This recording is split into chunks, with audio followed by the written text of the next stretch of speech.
Okay, draft ng isang letter na ipopropose natin sa council ng barangay Molino to sa barangay council na tayo ay magkaroon ng support group.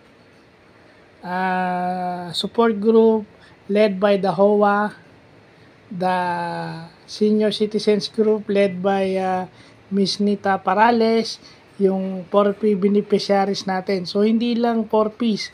So, lahat na sila. PWDs, senior, 4Ps, lahat na. Lahat involved. Kasi in pursuant of, kung makikita nyo yung Magna Carta for Homeowners, yung Section 2, letter C, ang sabi doon is ito.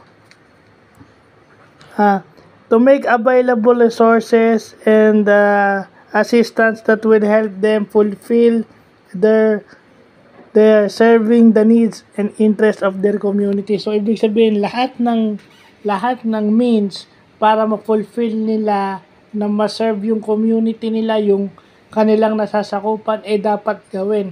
And most of the PWDs here, may homeowners association yan. So, pasok na pasok yung Section 2, letter C ng Magna Carta for Homeowners dito sa pinopropose natin. Yan ang aking naging basis. Yan ang pinaka-tinatandaan ko kasi yan yung po pwede sa PWDs. Sa PWD, sa senior, and then sa 4Ps.